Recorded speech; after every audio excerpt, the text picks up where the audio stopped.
तमाम सवाल है जिनके जवाब हम लेंगे। हमारे साथ खास मेहमान जुड़ रहे हैं। खास मेहमान हैं निरंजन पोद्दार, जो कि वरिष्ठ पत्रकार है। स्वागत है आपका निरंजन जी। हमारे साथ कांग्रेस का पक्ष रखने के लिए संदीप त्रिपाठी जी हैं। आपका भी बहुत स्वागत है संदीप जी। हमारे साथ बीजेपी के प्रवक्ता, बीजेपी का पक्ष रखने के लिए शुभेंदु शेखर अवस्थी जी भी हैं। आप तीनों ही खास मेहमानों का बहुत स्वागत है सूर्या समाचार पर। निरंजन पोद्दार भी हैं हमारे साथ इस चर्चा में। निरंजन जी, गणेश कुमार ने जो प्रेस कॉन्फ्रेंस करी, उनकी ओर से साफ तौर पर यह भी कहा गया कि कुछ दल ऐसे हैं जो कि चुनाव आयोग के कंधे पर बंदूक रखकर मतदाताओं को निशाना बनाकर राजनीति कर रहे हैं। क्या ऐसा है? क्या दिखता है आपको ऐसा? निरंजन जी देखिए साक्षी जी, ऐसा है, सबसे पहले तो मैं एक बात कहूंगा। हमारे यहाँ देसी भाषा में कहावत कही जाती है कि झूठ का बोलने वाला और धरती का सोने वाला कभी कंजूसी नहीं भुगते। ये बात इसलिए कह रहा हूं क्योंकि संदीप जी ने अभी अपने शुरुआती उद्बोधन में ये बात कही कि मैं कई बार इनके साथ भारतीय जनता पार्टी का नेता के रूप में डिबेट में बैठ चुका। मैं चैलेंज करता हूं कि आज तक अगर एक भी डिबेट में निरंजन जी उस बात को हटाइए। ठीक है निरंजन जी, मुद्दे पर आइए। बात तो सुननी पड़ेगी, बोलना जरूरी है।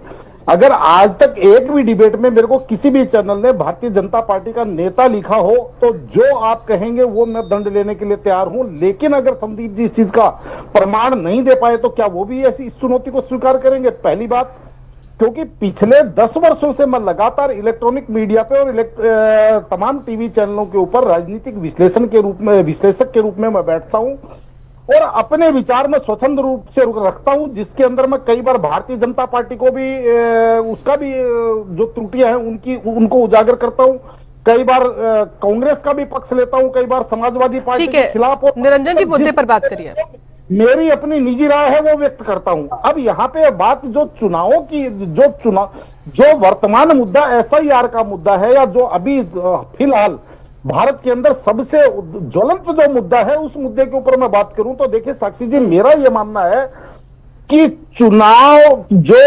चुनावी जो लिस्ट है, यानी कि मतदाता सूचियों के अंदर त्रुटि तो हो सकती है, लेकिन वोट चोरी की अगर कोई बात की जाती है तो कहीं ना कहीं वो प्रासंगिक नहीं लगती। वो इसलिए नहीं लगती क्योंकि सबसे पहले आपको चुनाव आयोग की जो कार्यकारिणी है, चुनाव आयोग की जो मशीनरी है, उसके ऊपर आपको विचार करना पड़ेगा। चुनाव आयोग की मशीनरी के अंदर एक केंद्रीय मशीनरी हो गई जिसके अंदर मुख्य चुनाव आयुक्त, उसके बाद में चुनाव आयुक्त, उसके बाद में सचिव और उप सचिव, तो ये तमाम मशीनरी हो गई। उसके बाद में राज्यों के अंदर जाकर के एक राज्य का मुख्य चुनाव आयुक्त होता है, वो वहीं की प्रदेश सरकार से मशविरा करके वो बनाया जाता है। यानी कि प्रदेश सरकार जिन IAS अधिकारियों का नाम देती है, उनमें से केंद्रीय चुनाव आयोग वहां का एक चुनाव आयुक्त नियुक्त करता है।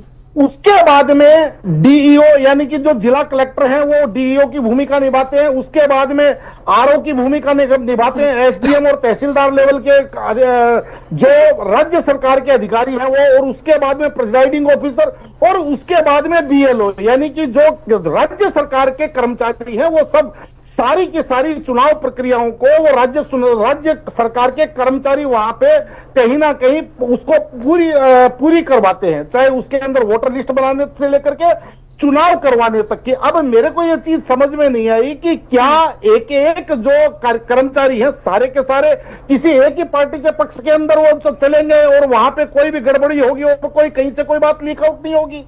अगर राहुल गांधी जी के PPT प्रोग्राम की मैं बात करूं, प्रेस कॉन्फ्रेंस की बात करूं, तो उन्होंने कर्नाटक सरकार का कर्नाटक की एक सीट का उन्होंने उदाहरण दिया था। तो मेरा यह मानना है कि वहां के जो BLO हैं वो किसके, वो राज्य सरकार के कर्मचारी है, वहां के प्रिजाइडिंग ऑफिसर राज्य सरकार के कर्मचारी है, RO ARO का राज्य सरकार के कर्मचारी है।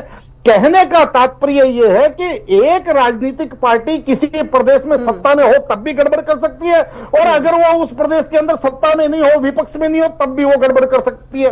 और आश्चर्य की बात कब है कि जब अगर हम इनकी बात पे जाएं तो पंजाब के अंदर जो आम आदमी पार्टी ने बंपर बहुमत से इनकी सरकार छीनी, कांग्रेस की सरकार, तो क्या भारतीय जनता पार्टी ने वहां से वोट चोरी करके आम आदमी पार्टी के हाथ में दे दी सरकार? या इसी तरीके से ममता बनर्जी की बात करें तो लगातार वहां पे 3 बार से मुख्यमंत्री हैं, 15 वर्ष से ऊपर उनको वहां शासन करते हुए हो गए क्या वहां पे भारतीय जनता पार्टी? तो कहने का तात्पर्य है कि दोनों चीजें अलग, तो कह सकते हैं कि वोटर लिस्ट के अंदर त्रुटियां हैं, उनको ठीक करना चाहिए। निरंजन जी आऊंगी आपके पास।